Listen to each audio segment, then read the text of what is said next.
ஏன் நோ என்ட்ரில போன? பகவான் போச்சொன்னார் போனேன். ஏன் சிக்னல்ல நிக்காம போன? பகவான் போச்சொன்னார் போனேன். நடைய ஸ்டேஷனுக்கு. எதுக்கு? பகவான் தான் உள்ள போட சொன்னார். ராஜன் டி விஜயன் வணக்கம். மறுநடிகள் பல டிரான்ஸ் ஏகேஏ நிலை மறந்தவன் ஃபகத் ஃபாசில் ஒரு மோட்டிவேஷனல் ஸ்பீக்கர். அவருக்கு மென்டலாக ஒரு சில ப்ராப்ளம்ஸ் இருக்கு. இதை பயன்படுத்தி ஒரு சிலர் அவரை ஒரு போலியான பாஸ்டராக உருவகப்படுத்தி அதன் மூலமாக பணம் சம்பாதிக்கிறாங்க. இதுக்கப்புறம் என்ன நடந்தது? இதில் கௌதம் வாசுதேவ மேனன் எத்தனை கலரில் கோட் சூட் போட்டுக்கொண்டு வந்தார் என்பதே கடவுள் உங்களை கட்டாயம் ஆசீர்வதிப்பார். 2020 பிப்ரவரி மாதம் மலையாளம்ல வந்து இந்த டிரான்ஸ் படத்தை கிட்டத்தட்ட 2.5 வருஷம் கழிச்சு தமிழில் நிலை மறந்தவன்ற பேரை டப் பண்ணி ஜூலை 15, 2022 ரிலீஸ் பண்ணுறாங்க. இதுக்கு முன்னாடி இந்த டிரான்ஸ் படத்தை பற்றி பலரும் 2 விதமான கருத்துக்களை தெரிவிச்சிருந்ததை நம்ம பார்த்துருக்கோம். அதே மாதிரி தமிழில் இந்த மாதிரி ஒரு படத்தை எடுக்க முடியுமான்னு சொல்லி பலரும் கேட்டிருக்காங்க. ஆனால் அப்போலாம் கூட இந்த படத்தை பார்க்கணுன்றதுனால எனக்கு எழுந்ததில்லை. ஃபகத் ஃபாசிலோட மார்க்கெட் விக்ரம் படத்துக்கு அப்புறம் இன்க்ரீஸ் ஆனதா நினைச்சு இப்போ இந்த டிரான்ஸ் படத்தை டப் பண்ணி ரிலீஸ் பண்ணுறாங்கன்னு தெரியல. நாம இதுக்கு முன்னாடி டேரக்டான அரசியல் விஷயங்கள் நம்ம சேனலில் பேசி இருந்தாலும் இந்த டிரான்ஸ் படத்தை முழுக்க ஒரு திரைப்படமாக மட்டுமே கன்சிடர் பண்ணி இந்த ரிவ்யூ கொண்டு போகலான்னு பார்க்குறேன். ஒரு படம் எடுக்க ஆரம்பிக்கிறனா ஸ்கிரிப்டுக்கு அடுத்து தேவையான விஷயம்னா அந்த கதையை பர்ஃபெக்டாக ஸ்க்ரீனில் கொண்டு வர நடிகர். இந்த டிரான்ஸ் படத்தை பார்த்து முடிச்சதுக்கு அப்புறம் இந்த பாஸ்டர் ரோல ஃபகத் ஃபாசிலை விட்டா வேறு யாராலுமே பண்ணியிருக்க முடியாதுன்னு சொல்லி எந்த தயக்கமும் இல்லாமல் தைரியமாக சொல்லலாம். படத்தோட முதல் சீன்ல தொடங்கி கடைசி சீன்ல சின்னதாக ஸ்மைல் பண்ணி முடிக்கிற வரைக்கும் ஒரு நடிப்பு கடவுளாகவே மாறி இருந்தாரு அப்படின்னு சொல்லி தான் சொல்லணுமே. இவர் கண்ணாடி முன்னாடி நின்று ஒரு தடவை சவுண்ட்லெஸ் கிளாப் பண்ணும்போது சரி, மேடையில் ஏறி கர்ஜிக்கும் போது சரி, இவர் சொன்னா உண்மையிலேயே பிரச்சனை சரியான நம்புற அளவுக்கு அந்த ரோலை கனக்கச்சிதமாக பண்ணியிருந்தாரு. இந்த படம் மட்டும் 2022 ரிலீஸ் ஆயிருந்தா ராடிவிஸ் பேன் இண்டியா மூவி அவார்ட்ஸோட பெஸ்ட் ஆக்டர் அவார்ட் இவருக்கு தான். ஃபகத் ஃபாசிலுக்கு அடுத்தபடியா படத்தில் அதிகமாக ஸ்கோர் பண்றது என்னமோ திலேஷ் போத்தன் அவர்கள் தான். ஃபகத் மேடையில் கலக்கிறாருன்னா இவர் பேக் ஸ்டேஜில் ஃபகத்தோட ஒவ்வொரு மூவ்மெண்ட்டுக்கு இவர் கொடுக்குற ரியாக்ஷன் சான்ஸே இல்லை.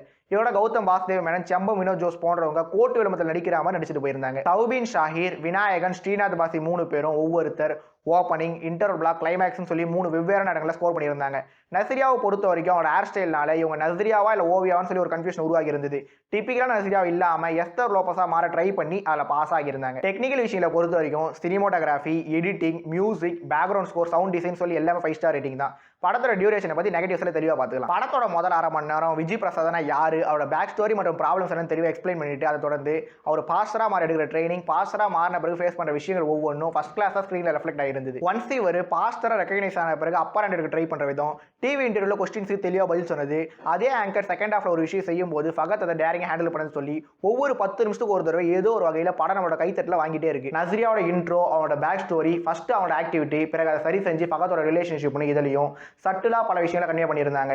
படம் முழுக்க ஒரு விஷயத்தை ஹார்டினிங்காக அடிச்சு காலி பண்ணிட்டு அதை ஜஸ்ட் ஒரு டைலாக் மூலமாக சரி செஞ்சது தான் யதார்த்தமே. இப்படி படம் முழுக்க பல இடங்கள் அடடா சொல்ல வைக்கிற இந்த டிரான்ஸ் படத்தோட முதல் மற்றும் முக்கியமான நெகட்டிவ் என்னன்னு சொல்லிட்டு பார்த்தீங்கன்னா படத்தோட அதிகப்படியான நிலம் தான். ஒரு விஷயத்தை கன்வே பண்ண ஒரே மாதிரியான சீன்ஸ் ரிப்பீட் ஆகிட்டே இருக்கு.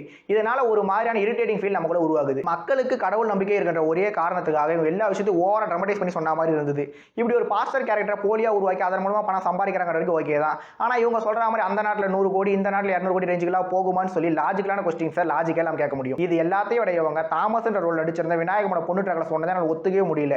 என்னதான் கடவுள் நம்பிக்கை கொண்டவரா இருந்தாலும் அதுக்கு இந்த அளவுக்கு கேட்கற அளவுக்கு இந்த ட்ராக்கை டீல் பண்ணியிருந்தாங்க. பகத்தோட மென்டல் ஸ்டேட் என்னன்னு நம்மளுக்கு தெளிவாக அண்டர்ஸ்டாண்ட் ஆகல. இதுல ஜிவிஎம் கோட ப்ராப்ளம் வந்து அதை தொடர்ந்து நசிரியா ட்ராக்னு மெடிக்கலான விஷயங்களும் சரியான கிளாரிட்டி இருந்த மாதிரி தெரியல. நசிரியா எப்படி கிளைமேக்ஸ்ல எஸ்கேப் ஆனாங்க அப்படின்னு சொல்லி சரியா எக்ஸ்பிளைன் பண்ணு படத்தோட நெகட்டிவ்ஸ் சொல்லிட்டே போகலாம். ஆக மொத்தம் இந்த டிரான்ஸ் படத்தை பார்க்கலாமா சொல்லி கேட்டீங்கன்னா பல குறைகள் இருந்தாலும் ஃபகத் ஃபாசிலோட நடிப்புக்காக இந்த படத்தை கண்டிப்பாக பார்க்கலாம். நான் அமேசான் பிரைம் வீடியோவில் இருக்க மலையாளம் வருஷன் தான் பார்த்தேன். நீங்க இருக்கிற இடத்துல இந்த நிலை மறந்தவன் தமிழ் டபுள் வெர்ஷன் ஸ்கிரீனிங் பண்ணாங்கன்னா அதிலேயே ட்ரை பண்ணி பாருங்க. இந்த டிரான்ஸ் மாதிரி ஒரு படத்தை தமிழ் எடுக்க முடியுமா? கண்டிப்பாக முடியாது. அப்படி எடுத்தால் முழு படத்தை ரிலீஸ் பண்ண முடியுமா? அதுக்கும் வாய்ப்பு இல்லை. இப்போ எனக்கு இருக்க ஒரே டவுட் என்னன்னா, இந்த நிலை மறந்தவன் படத்தில் எவ்வளோ சீன்ஸை கட் பண்ணி ரிலீஸ் பண்ணுறாங்கன்னு தெரியல. இதில் இந்த படம் ரிலீஸ் ஆனால் நாங்கள் அதை பண்ணுவோம் இதை பண்ணுவோம் சரி ஒரு சில சுற்றி இருந்தால் தகவல். நீங்கள் இந்த படத்தை அப்படியே விட்டாலே போதும், வந்ததும் தெரியாமல் போனதும் தெரியாமல் அப்படியே போயிடும். அப்படி இல்லாமல் நீங்கள் ஏதாவது பிரச்சனை பண்ணி ஹைப் உருவாகி படத்தை ஓட வச்சிடாதீங்க. இதே மாதிரி தான் காஷ்மீர் ஃபைல்ஸே ஒரு குரூப் பிரச்சனை பண்ணி ஓட வச்சுட்டாங்க. அந்த படம் ஓடிடியில் வந்த பிறகு படத்தை பார்க்க ஆரம்பிச்சா முதல் 45 நிமிஷம் தாண்டி படத்தையே பார்க்க முடியல. சரி, பேசினா பேசிட்டே இருக்க வேண்டியதான். நாம் அடுத்த சினிமா, விளையாட்டு, அரசியல் சொல்லி ஏதாவது வீடியோ மீட் பண்ணுற வரைக்கும் ராஜன் டி விஜயன் நன்றிகள் பல மற்றும் வணக்கம்.